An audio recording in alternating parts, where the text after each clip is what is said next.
অনুষদের অধ্যক্ষ সুনীল বাবু রয়েছেন, সাথী ম্যাডাম রয়েছেন আমাদের সঙ্গে, এবং স্কলার্সরা। হ্যাঁ, প্রফেসর সোমানন্দ তিনদা আছেন। যে বিষয়ের উপর আজকে আমাদের আলোচনা খুবই ইন্টারেস্টিং, অনেক কিছু বলার আছে এবং পাশাপাশি তোমাদের কাছ থেকে অনেক কিছু জানারও আছে। শুধু একতরফা হোক এটা আমি চাই না। আমি ওয়েট করছি কখন তোমরা কিছু বলবে, তোমাদের কিছু কোয়ারি থাকবে, আমরা সেগুলোকে চেষ্টা করবো মিট করার। আমি একবার বেসিক জায়গাটা দিয়ে শুরু করছি। এই যে ইম্প্যাক্টফুল পাবলিকেশনস, স্যার বললেন, বেসি স্যার বললেন, খুব খুব ইম্পর্টেন্ট কথা বললেন যে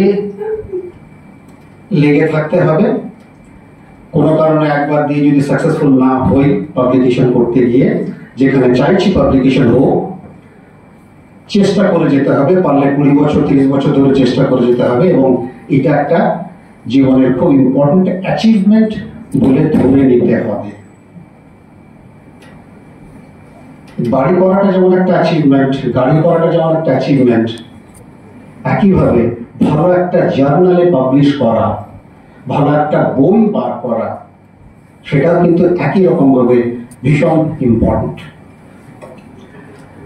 তো আমার মনে হয় যে ইম্প্যাক্টফুল পাবলিকেশনের জন্য যেটা সবচেয়ে বেশি দরকার সেটা হচ্ছে কোয়ালিটি রিসার্চ।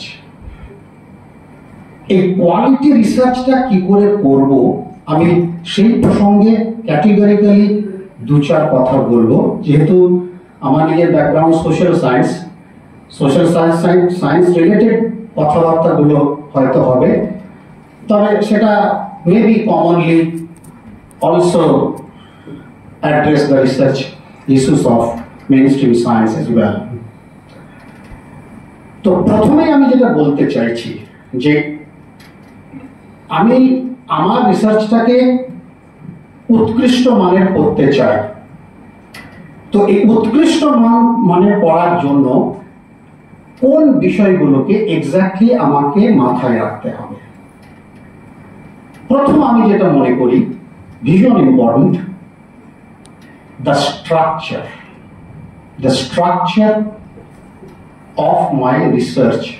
যখন আমরা অ্যাজ টিচার পেপার লিখি বা বই লিখি, তখন আমাদের মধ্যে যে আইডিয়াটা আছে, সেই আইডিয়াটা আমরা রিফ্লেক্ট করি বইয়ে বা যে আর্টিকেল লিখছি সেখানে। কিন্তু সেটা করার ক্ষেত্রে প্রথম যখন আমি বসি সেটা করতে, আমি সঙ্গে সঙ্গে চাইলাম আর করে ফেললাম, তা কিন্তু হয় না। আজও আমাকে যখন আমি কোনো এক পাতা যদি কিছু লিখতে যাই, ঘন্টার পর ঘন্টা সময় বেরিয়ে যায়, আমি পেনটা নিয়ে বসেই আছি, লেখা আর বেরোচ্ছে না মনের মতো। 4 লাইন 5 লাইন লিখলাম, হয়তো ঠিক হলো না। তো স্ট্রাকচার ইজ ভেরি ইম্পর্টেন্ট, কারণ যখন আমরা রিসার্চটা করি তখন সেখানে 3 ধরনের এলিমেন্টস আমরা পাই। একটা হচ্ছে হোমোজেনিক এলিমেন্ট, একটা হচ্ছে হেটেরোজেনিক এলিমেন্ট, এবং আরেকটা হচ্ছে ইন বিটুইন দ্য টু। এই দুটো ক্যারেক্টারিস্টিকের মধ্যে যে সমস্ত এলিমেন্টস গুলো, তাহলে এই এতগুলো ডাইভারজেন্ট এলিমেন্টস গুলোকে আমাকে একটা কোহারেন্ট স্যাটিসফ্যাক্টরি স্ট্রাকচারে ফেলতে হবে, ইন্টিগ্রেট করতে হবে, নিয়ে আসতে হবে। এইটা খুব ইম্পর্টেন্ট, এবং এইটা করার ক্ষেত্রে আমরা যতটা ভাবি করে ফেলতে পারবো, তথ্যগুলো কালেক্ট করে নিই এবং ফাইনালি সেটা আমরা করতে পারবো, ব্যাপারটা কিন্তু তা নয়, অত সহজ নয়। সোশ্যাল সায়েন্স সাবজেক্টের ক্ষেত্রে আমি দেখেছি, আমার অভিজ্ঞতা এই যে we need to keep in mind the divergent nature of fragmentary sources to be integrated into a satisfactory structure. This is very important. Number one. Number two, আরেকটা বিষয় খুব ইম্পর্টেন্ট যেটা আমি মনে করি এইভাবে যদি প্রেজেন্ট করা যায়, সেটা হচ্ছে টেক্সট এবং কনটেক্সট। আমি সরাসরি কোয়ালিটি রিসার্চের মধ্যেই ঢুকে যাচ্ছি, কারণ কোয়ালিটি রিসার্চ ছাড়া আমার কোয়ালিটি পাবলিকেশন হবে না। আমার রিসার্চটা আমি পাবলিশ করব, সেটা যদি ইম্প্যাক্টফুল করতে হয় আমাকে, তাহলে আমাকে আমার রিসার্চের গুণমান বাড়াতে হবে। এবং এই যে টেক্সট এবং কনটেক্সট, এটা রিসার্চারদের অনেক ক্ষেত্রে একটা পাজল তৈরি করে, যে কোনটা আমার টেক্সট, কোনটা আমার কনটেক্সট। আমি সায়েন্সের ক্ষেত্রে বলতে পারবো না, কিন্তু আর্টসের ক্ষেত্রে আমি জানি যে আমার কাছে যে তথ্যগুলো যেভাবে আমি কালেক্ট করি না কেন, সেগুলো যখন আমার কাছে আসছে, তখন সেগুলো একটা গ্রুপ, একটা বিশেষ পার্টিকুলার কমিউনিটির ওপিনিয়ন, মতামত বা তাদের এক্সপিরিয়েন্স, যেটা আমি ফিল্ড থেকে গ্যাদার করছি, এগুলো যখন আমি পেলাম, তখন আমাকে এখান থেকে এগুলোকে বিশ্লেষণ করে আমাকে একটা ইন্টারপ্রিটেশনে আসতে হচ্ছে। যখন আমি ইন্টারপ্রিটেশনে গেলাম, তখন আমাকে কিছু টুল, টেকনিক, আমার যে এক্সিস্টিং এক্সপার্টিস, সেটা ইউজ করতে হচ্ছে, এবং তারপরে আমি একটা ইন্টারপ্রিটেশনে পৌঁছচ্ছি। এবং সেই ইন্টারপ্রিটেশনে পৌঁছানোর পর ফাইনালি সেটাকে একটা লিখিত রূপ দিতে হচ্ছে। সুতরাং এই যে পুরো যে প্রসেসটা, এই প্রসেসে একই সঙ্গে একটা ইন্টারাকশন আমরা লক্ষ্য করি বিটুইন টেক্সট অ্যান্ড কনটেক্সট। কিভাবে না, যে তথ্যটা আমার কাছে আছে, যে ডেটাটা আমি ফিল্ড সার্ভে থেকে গ্যাদার করছি, সেই ডেটাটা কে যদি আমি টেক্সট ধরে নিই, তাহলে সেই ডেটার নেপথ্যে এমন অনেক কিছু বিষয় আছে যেটা সেই ডেটাটাকে ইনফ্লুয়েন্স করে, সেই ডেটাটাকে প্রভাবিত করে। এবং আমরা যদি সেই কনটেক্সটটাকে পৌঁছতে পারি, কনটেক্সট পর্যন্ত, তাহলে সেই কনটেক্সট নিয়ে হয়তো কিছু কিছু বিতর্ক, কিছু কিছু প্রশ্ন থেকে যেতে পারে, সেটা আলাদা বিষয়, but we need to reach at the level of context through text. সুতরাং এটাও একটা খুব ইম্পর্টেন্ট বিষয়, যে যখন আমরা রিসার্চ করি এবং রিসার্চটা যখন আমরা পাবলিশ করতে যাই, তখন এই বিষয়গুলোকে কিন্তু যারা ফান্ডিং এজেন্সি বা যারা রেফারিদের কাছে যেতে পারে, বা যারা এগুলোকে ইভালুয়েট করেন, তারা কিন্তু এইটা দেখেন, স্ট্রাকচারটা দেখেন। এবং স্ট্রাকচারটা দেখার সময় দেখেন টেক্সট এবং কনটেক্সটটাকে কিভাবে অ্যাড্রেস করেছেন, এগুলো হচ্ছে প্যারামিটার। অর্থাৎ ভালো কোনো জার্নালে যখন আমি পেপারগুলো পাঠালাম, তারা যে ইন্ডেক্সগুলোর মাধ্যমে বিচার করেন যে এটা একটা ইম্প্যাক্টফুল পাবলিকেশন, সেটা হচ্ছে এইগুলো, একটা স্ট্রাকচার এবং ইন্টাররিলেশনশিপ among different variables, এটা একটা দিক। আর একটা হচ্ছে টেক্সট এবং কনটেক্সটে কিভাবে রিলেট করা হয়েছে, কিভাবে বিষয়টা, কারণ টেক্সটটাকে কনটেক্সচুয়ালাইজ করার দরকার হয়, and that is also very important. 3 নম্বর যে বিষয়টা আমি মনে করি, যেটা প্রায় স্কলার্সরা গুরুত্ব দেন না, যেটা আমি মনে করি ভীষণ গুরুত্বপূর্ণ, সেটা হচ্ছে ডেভেলপমেন্ট অফ দ্য ন্যারেটিভ। আমি কি সায়েন্সে কি আর্টসে সব সাবজেক্টে তথ্য জোগাড় করলাম, তথ্য বিশ্লেষণ করার ক্ষমতা আমার আছে, করলাম, টুল টেকনিক যা কিছু ব্যবহার করার দরকার সেগুলো করলাম। তারপরে যে পার্টটা, সেটা হচ্ছে লেখার পার্ট। আমি কিভাবে লিখবো, কোন বিষয়গুলোকে আমি লেখার জায়গাতে আনবো, কারণ আমাকে তো অনেকগুলো পাতা লিখতে হবে, এবং এই লেখার সময় আমি কোন পয়েন্টস গুলোকে, সাব পয়েন্টস গুলোকে মাথায় রাখবো এবং সেগুলোকে তুলে ধরবো। কারণ ওই জায়গার অর্ডারটা যদি এলোমেলো হয়ে যায়, আমি যেটা বলতে চাইছি আমার বক্তব্যটাও এলোমেলো হয়ে যাবে। একটা বিখ্যাত বই আছে মডার্ন রিসার্চার বলে, এবং সেখানে এটা বার্জুন অ্যান্ড গ্রাফ বলে দুজন লেখক এটা লিখেছেন, এবং ওনারা বলছেন যে হিউম্যান মাইন্ড যেভাবে কাজ করে সেখানে একটা বিষয়ের সমস্ত দিকগুলো বা একটা সেন্টেন্সের সমস্ত দিকগুলোর প্রতি আমরা কনসেন্ট্রেট করতে পারি না, আমরা দু একটা বিষয়গুলোকে কনসেন্ট্রেট করতে পারি। তো সেখানে যদি আমাদের সবচেয়ে সুবিধা হয় যদি আমরা এমন একটা অর্ডারে পুরো বিষয়টাকে তুলে ধরলাম যে অর্ডারটা মানুষের পক্ষে সাধারণভাবে বুঝে ফেলতে সহজ হবে। কিন্তু অর্ডারটা যদি আমাদের এলোমেলো হয়ে যায় তাহলে কিন্তু সেটা জটিল হয়ে যায়।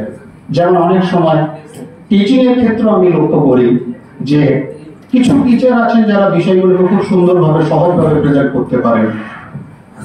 সবাই যে সেই ক্ষমতার অধিকারী তা বলা যায় না।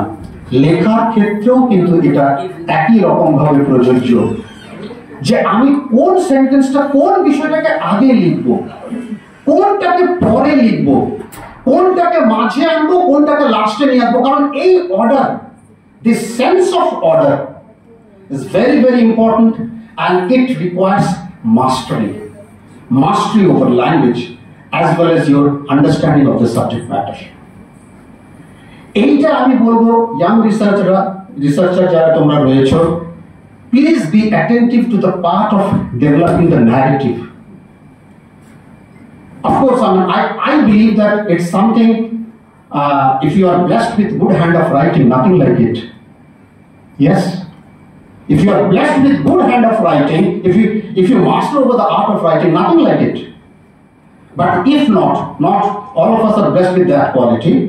In that case, be attentive to the sentence formation, which theme or which element you like to bring. Initially, then in the middle, and then at the end. 4 নম্বর যেটা আমি বলতে চাইছি ভীষণ ইম্পর্টেন্ট, সেটা হচ্ছে element of continuity and element of change. আমি এই কথাগুলো বলছি একটাই কারণের জন্য, এই কথাগুলো দিয়ে একটা রিসার্চের যে ইম্প্যাক্টফুলনেস, হাউ ক্যান বি জাজ whether my research output has become impactful or not? The very people who are in charge of judging the impactful of my research work, they rely on these variables, এই বিষয়গুলোকে যেগুলো বলছি তার মধ্যে একটা বিষয় হচ্ছে, আরেকটা বিষয় হচ্ছে আমি কেন এই কথাটা বলছি element of continuity and element of change. More or less, I can tell you more or less, in 90% of research in social science basically deals with elements of continuity and elements of change. এবং এই elements of continuity যেখানে আমরা দেখতে পাচ্ছি, এটাকে নানাভাবে আমরা দেখতে পারি। আমরা বিজনেস অ্যাডমিনিস্ট্রেশনের পার্সপেক্টিভ থেকে দেখতে পারি, আমরা সোশিওলজিক্যাল পার্সপেক্টিভ থেকে দেখতে পারি, আর অন্যান্য ডিফারেন্ট সাবজেক্টসের পার্সপেক্টিভ থেকে এগুলো আমরা দেখতে পারি। সে ডিফারেন্ট সাবজেক্টের way of treatment regarding elements of continuity and elements of change may be different, but that element must be there. তার কারণ রিসার্চ হাওয়া থেকে হবে না। আমরা একটা জায়গা ধরে ফেললাম, কিভাবে? একটা বিষয়কে চুজ করার মধ্য দিয়ে, এবং সেই জায়গাটাকে যখন আমি ধরলাম, সেই জায়গাটা কি অবস্থায় আছে আমাকে ফার্স্ট জানতে হবে। তারপর সেখান থেকে প্রগ্রেশন হচ্ছে, চেঞ্জ হচ্ছে, either towards development or towards decline. Not necessary always ডেভেলপমেন্টের দিকে যাবে তা না, সেই জায়গাটা towards development or towards decline হতে পারে। তো সোশিওলজির ক্ষেত্রে অন্যান্য সাবজেক্টের ক্ষেত্রে, আমাদের হিস্ট্রির ক্ষেত্রে আমরা সেই জিনিসটা দেখতে পাই যে আলটিমেটলি সোসাইটাল যে ম্যাটার্স গুলো সেগুলোর সঙ্গে ন্যাচারাল যে ম্যাটার্স গুলো সেগুলোর একটা বেসিক ডিফারেন্স আছে। সোসাইটিতে আমরা যেগুলোকে আনফোল্ড করছি, যেগুলো আমরা বলছি কোয়ালিটি রিসার্চ, সেটা নেচারটা হচ্ছে রিলেটিভ ট্রুথ। নেচারের মেইনস্ট্রিম সায়েন্সে আমরা যে জিনিসগুলোকে নিয়ে আসছি সেটার নেচারটা হচ্ছে absolute truth. And there is a fundamental difference between absolute truth and relative truth. Something in the process of making is bound to become relative truth because you are in no way to come to the conclusion about that aspect. In social science research, most of the time, we deal with such issues and things that are in the process of making. Yes. আবার আমি যে জায়গাটা আসছি সেটা হচ্ছে যখন আমার কাছে অ্যাজ এ রেফারি যখন কোনো পেপার আসে, আমি অনেকগুলো জার্নালের রেফারিতে প্যানেল অফ রেফারিজের মধ্যে রয়েছি, আমি কি দেখি এটা তোমাদের ভীষণভাবে জানা দরকার যে স্যার আমরা আমাদের পাবলিকেশনটাকে কি করে ইম্প্যাক্টফুল করব। দেখো কয়েকটা বিষয় যেগুলো বললাম সেগুলো তো আছে, পাশাপাশি আরো যেটা দেখা হয় সেটা হচ্ছে totality, whether the paper is giving a sense of totality or not. This is very, very important, I can tell you. How can we ensure totality in your paper? There are ways to do that. এগুলো আমি বলছি actually এই যে totality বা সম্পূর্ণতা, পরিপূর্ণতা, অধিকাংশ ক্ষেত্রে দেখা যায় আমরা যে রেফারিদের কাছ থেকে যে কমেন্টস গুলো পাই, যে ইনপুটস গুলো পাই, সেগুলো যখন আমরা গো থ্রু করি, সেগুলো যখন আমরা পড়ি, তখন মনে হয় যে হ্যাঁ সেই তো আমি তো এই জায়গাটা দিইনি, আমি তো এই জায়গাটা যেভাবে বলছি সেটা তো আমার ফাঁকি মানে গ্যাপ থেকে গেছে, আমি তো দিতে পারিনি, ঠিকই তো। এবং ওই ইনপুটস গুলোকে যখন আলটিমেটলি আমরা ওয়ার্কআউট করে আবার যখন পেপারটাকে রিভাইজ করি, তখন সেই পেপারটার ফুলফিলমেন্ট অর্থাৎ সেই পেপারটা যে অর্থে আরেকটু কমপ্লিশনের দিকে, সেই অর্থে অবশ্যই একটা জিনিস আমরা জানি যে কোনো পেপারই কমপ্লিট নয়, কোনো একদম সেই অর্থে কমপ্লিট ওয়েতে আমরা বলতে পারি না যে এটাই ফুল স্টপ, এর বাইরে আর উৎকর্ষতা মানে এই পেপারটাকে আর আরো বেশি উৎকর্ষ করা যাবে না, সেটা আমরা বলতে পারি না।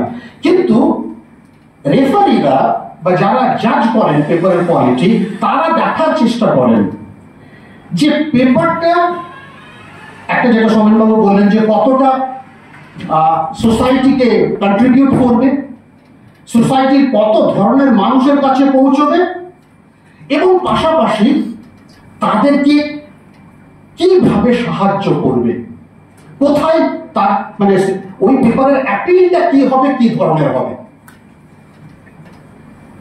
এবং আরেকটা বিষয় খুব গুরুত্বপূর্ণ এই প্রসঙ্গে বলা, সেটা হচ্ছে আমি তখনই আমার পাবলিকেশনকে ইম্প্যাক্টফুল করতে পারবো, রিসার্চকে ইম্প্যাক্টফুল করতে পারবো, যখন আমার কাছে পরিষ্কার আইডিয়া হবে যে আমার গবেষণার প্রকৃতিটা কি। এটা কি ফান্ডামেন্টাল রিসার্চ, এটা কি ইন্টারপ্রিটেটিভ রিসার্চ, এটা কি কোলাবোরেটিভ রিসার্চ, এটা কি অন্য কোনো। The moment I come to know about the very nature of my own research, only then I can determine the kind of impact that it is going to create. যদি fundamental research হয়, সংখ্যা খুবই কম, তাহলে তো তার parameters of developing impact সেটা আলাদা। যদি ইন্টারপ্রিটেটিভ রিসার্চ হয়, তার প্যারামিটার বা variables of making it impactful সেটা একটু আলাদা হবে। এবং পাশাপাশি সেটা যদি কোলাবোরেটিভ রিসার্চ হয়, আরো অন্য কোনো ধরনের রিসার্চ হয়, সেখানে বিষয়টা একটু চেঞ্জ হবে। আমি এই জন্য এই কথাটা বলতে চাইছি, always keep it in mind that what exactly is your position, what exactly is the area that you are going to contribute. আমরা অনেক সময় এই তথ্য ওই তথ্য হ্যাঁ কোনো we seem to just lost ourselves in the maze of events. We just find ourselves at a loss. তথ্যগুলোকে সাজিয়ে হেনাতো ওইসব করতে করতে ম্যাক্সিমাম রিসার্চার তারা ওই কোনো মধ্যে যায় একটা জায়গাতে একটা স্ট্রাকচার দাঁড় করিয়ে তারা জমা দিয়ে দেবে, ব্যাপারটা তা নয়। এইখানে সবচেয়ে যেটা যেটা আলোচনা এসেছে তার থট প্রসেস। আমি চিন্তা করব এবং কোন জায়গা থেকে কোন থ্রেড অফ থট, থট তো অনেক ধরনের হয়, একই বিষয়ের উপর নানা ধরনের থট হতে পারে, but the which thread of thought I will give priority and which I will discard. This is again a very very important aspect. Thread of thought. এই থ্রেড অফ থট যেটা স্যার বললেন যে এক লাইনেও অন্তত লিখতে হবে নতুন কিছু কথা। What does that mean? That means that thread of thought that you are going to share must be your own thought, must have born out of your own research. So this is very important. And আরেকটা important বিষয় হচ্ছে ভীষণই, সেটা হচ্ছে যে একটা যে জায়গাটা আমি তুলে ধরলাম, যেটা আমি আলটিমেটলি আলোচনায় নিয়ে এলাম, সেটার সঙ্গে প্রেজেন্টের রেলেভেন্স কি আছে বা নেই, that is also very important.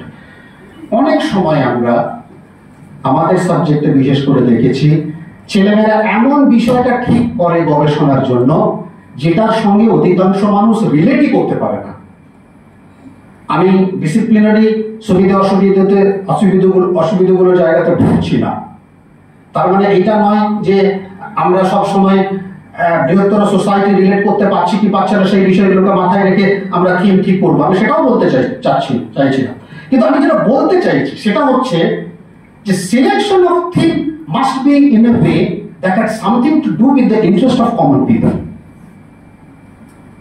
You cannot, in this age, you are doing research in this age and you cannot dismiss this factor. আমি এমন একটা বিষয়ের উপর কাজ করলাম, মধ্যযুগের বিষয়, আরো অন্য কোনো যুগের বিষয়, সেখানে সোজা কথা ভাই, আমরা যে নিরিখে যে স্ট্যান্ডার্ডে ইম্প্যাক্টফুল পাবলিকেশনের কথা বলছি, আমি জিরো পাবো না কিছু। আমি সাবজেক্টের লোক হয়ে এই কথাটা বলছি, কারণ ওইগুলো যখন যাবে ইয়েতে, তার মানে এই নয় যে আমি আমাদের ট্র্যাডিশন, আমাদের হেরিটেজ বা এইগুলোকে আমি ইয়ে করছি, তা নয়। আজকের দিনে ইম্প্যাক্ট ফ্যাক্টরটা যে ভেরিয়েবলস গুলোকে আধার করে নির্ধারণ করা হয়, সেই ভেরিয়েবলস গুলো এসেনশিয়ালি মডার্ন ভেরিয়েবলস, এবং সেটা মডার্নিটিকে বা আমাদের সেন্স অফ যে সোসাইটি, রিলেশনশিপ, বিলঙ্গিং, এগুলোর সঙ্গে রিলেট করতে পারছে কিনা। So choosing the theme is very important. কিছু রিসার্চ বা গবেষণা আমি জানি জাস্ট থিমের অভিনবত্বের জন্য, প্রাসঙ্গিকতার জন্য অনেক বেশি ইম্প্যাক্ট তৈরি করে। There is no doubt about it. So you must be very careful about choosing a particular theme. Finally, আরেকটা জিনিস বলে আমি শেষ করব, সেটা হচ্ছে যে আমরা যেহেতু আমাদেরকে এই যে ইম্প্যাক্টফুল পাবলিকেশন, এটা এখানে একটা ইভলিউশন আমরা দেখতে পাচ্ছি, চেঞ্জ দেখতে পাচ্ছি। সেটা হচ্ছে আমরা এতদিন আলোচনা করতাম ইম্প্যাক্ট ফ্যাক্টর, ইম্প্যাক্টফুল পাবলিকেশন এসেছে আমাদের কাছে, এবং এই ইম্প্যাক্টফুল পাবলিকেশন এটার একটা ইম্পর্টেন্ট দিক হচ্ছে যে অনেক সময় আমরা যে গবেষণাটা করি সেটার মেজারমেন্ট আমরা করার চেষ্টা করি, অন্তত আজ থেকে 10 বছর আগে সেটার জায়গাটা কি, সেটা আদৌ কোনো অবদান তৈরি করতে পারলো কিনা, ইম্প্যাক্ট রাখতে পারলো কিনা, আজ থেকে 10 বছর আগে তো এমনভাবে ছিল না। কিন্তু এখন আমরা ভীষণভাবে এই জায়গাটা দেখতে পাচ্ছি। তার মানে research to some extent has become professional, and you must develop professional qualities to do research in order to gather impact factor. And this again is a sort of culture, I think. এটা একটা সংস্কৃতি। সংস্কৃতি কেন বলছি, যে এখনকার দিনে অনেকে গবেষণা শুরু করতে যাচ্ছে বা শুরু হচ্ছে তখন থেকে তার মাথাতে ইম্প্যাক্ট ফ্যাক্টরটা কাজ করছে। একদিক দিয়ে ভালো, কিন্তু সব দিক দিয়ে ভালো নয় সেটা। তাহলে ইম্প্যাক্ট ফ্যাক্টরের দিকে যদি আমরা টার্গেট করে যদি গবেষণাটা করি, সেখানে কি সমস্যা হতে পারে সেটা সমানবাবু বললেন। তো কিন্তু মূল কথা আবার এটাও ঠিক, পাশাপাশি এটাও সত্য যে আমি ইম্প্যাক্ট ফ্যাক্টরটা কমপ্লিটলি বাদ দিতে পারি না। Because I want my publication, I want my research to be impactful. তাহলে ইম্প্যাক্টফুল করার জন্য শুরু থেকে আমাকে ওই কালচারে ঢুকে যেতে হচ্ছে, একদম right from the time of choosing the theme. থিমটা আমি কিভাবে চুজ করবো, সেটা পরবর্তীকালে কি ইম্প্যাক্ট আসবে সেটা একটা ব্যাপার। Tools, technology, resources, primary sources, secondary sources কি ইউজ করব, কম্পিউটার অন্যান্য ইনপুটস কিভাবে ইউজ করব, সেটা একটা বড় ফ্যাক্টর। সেগুলো আবার ইম্পর্টেন্ট ক্রাইটেরিয়া আমার কোয়ালিটি রিসার্চ করার ক্ষেত্রে, ইম্প্যাক্ট তৈরি করার ক্ষেত্রে। এবং আলটিমেট হচ্ছে ন্যারেটিভ, ইন্টারপ্রিটেশন, ন্যারেটিভ। এই সবগুলো যখন আমি একটা জায়গাতে ইন্টিগ্রেট করতে পারবো একটা স্ট্রাকচারে, তখনই আলটিমেটলি আমার রিসার্চ পাবলিকেশন অফকোর্স তার যে বিভিন্ন ডাইমেনশনগুলোকে আমি সঠিকভাবে ম্যানিফেস্ট করতে পারবো, এবং তার ফলে আমার রিসার্চের কোয়ালিটি বাড়বে, পাশাপাশি পাবলিকেশনও ইম্প্যাক্টফুল হবে। Thank you very much.